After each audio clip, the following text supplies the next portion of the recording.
Olá. Prosseguindo no estudo do Evangelho segundo o Espiritismo, no seu capítulo 17, Sede perfeitos, nas instruções dos Espíritos, a mensagem cuidar do corpo e do espírito. Mensagem ditada pelo Espírito Georges, um espírito protetor, em Paris, no ano de 1863.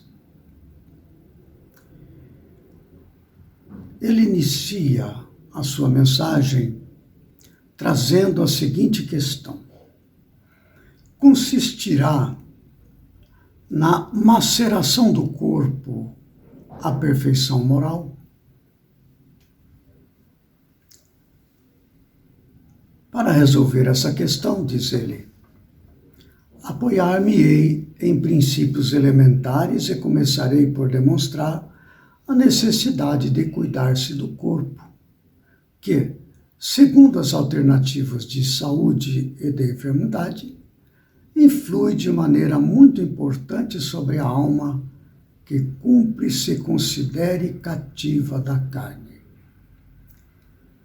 Então, há determinados entendimentos que, para não ser arrastado pelas demandas da sensualidade, que seriam então impedimentos para a elevação espiritual, há pessoas que entendem que macerar o corpo, a ferir o corpo, produzir dores, produzir ferimentos no corpo, faz com que nós venhamos a vencer o arrastamento para os apelos da sensualidade, atribuindo assim ao corpo a responsabilidade de nos levar ou não a estas quedas morais. Ele está dizendo claramente que não é assim. Tanto o corpo quanto a alma, eles são interdependentes. Eles trabalham em conjunto. As decisões de ceder ou não ceder não se devem ao arrastamento do corpo, mas ao ceder do espírito àqueles apelos.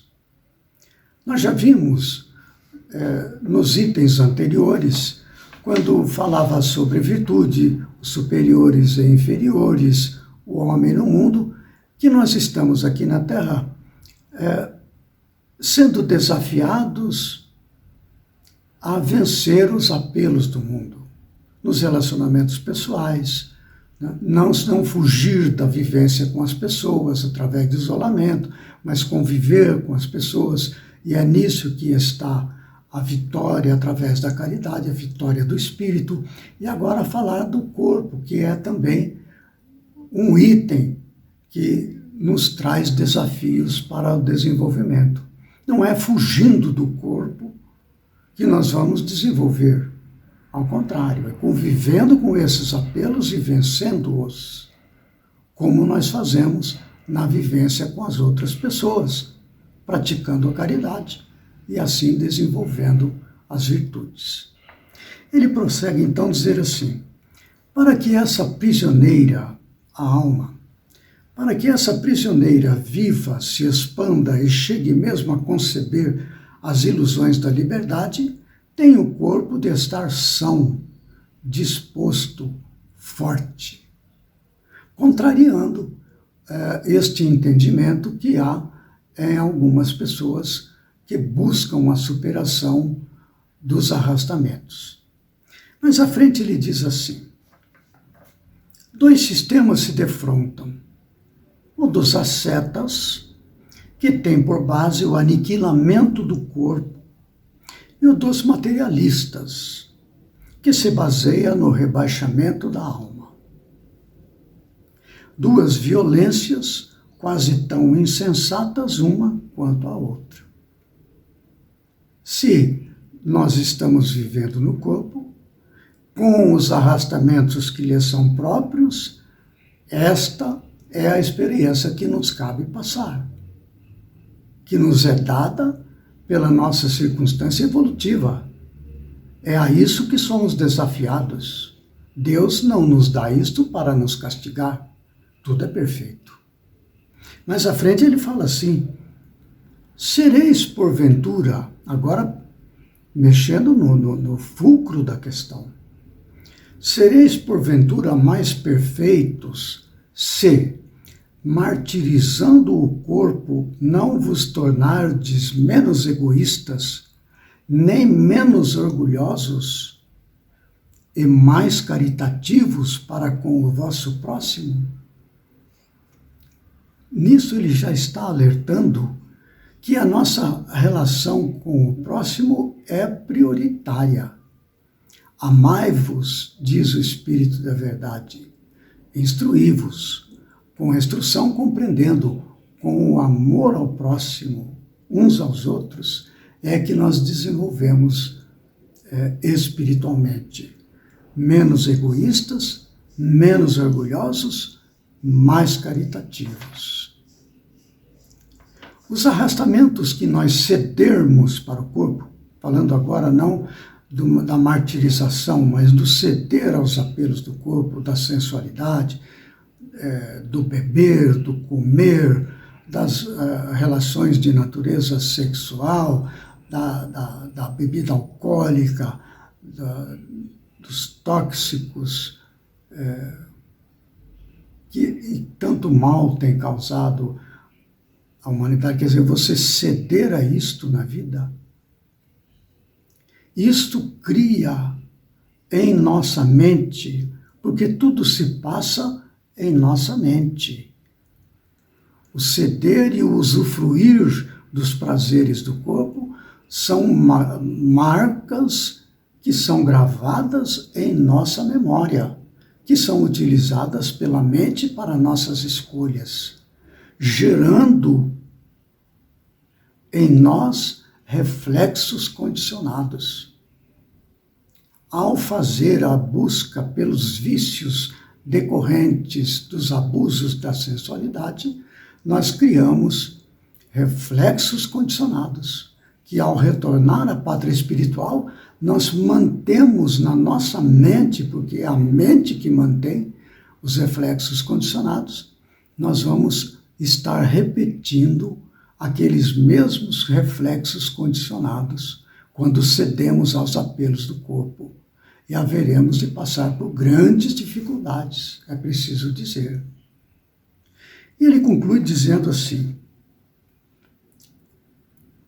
não, a perfeição não está nisso, a respeito da martirização do corpo, né? Está toda nas reformas, porque fizerdes passar o vosso espírito. Dobrai-o, submetei-o, humilhai-o, mortificai-o. Esse é o meio de o tornardes dócil à vontade de Deus. É o único meio, é o único de alcançardes a perfeição. O que significa dobrar o espírito, submetê-lo, humilhá-lo, mortificá-lo? É a disciplina através da vontade, não deixando que nós venhamos a ceder aos arrastamentos, seja da sensualidade, seja de outra natureza, da riqueza, do poder, da dominação. São estes arrastamentos.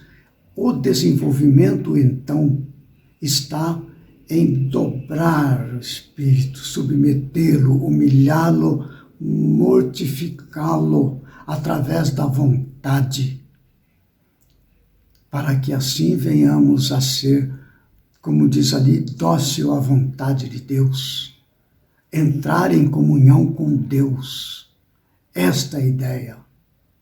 Então fica esta mensagem vigorosa do Espírito Geórgios, que completa assim toda esta ordenação interessantíssima do capítulo 17, dando-nos passo a passo as diretrizes para que venhamos a alcançar a perfeição que nos é possível em nosso grau de evolução. E atingindo a perfeição que nos é possível agora, novos horizontes nos abrem à nossa percepção, levando-nos a estados de maior felicidade. Com isso, nós encerramos o estudo do capítulo 17 e no próximo vídeo nós retornaremos, já então iniciando o capítulo 18, que trata do assunto muitos os chamados, poucos os escolhidos. Até lá, então, que Jesus nos ampare e fortaleça.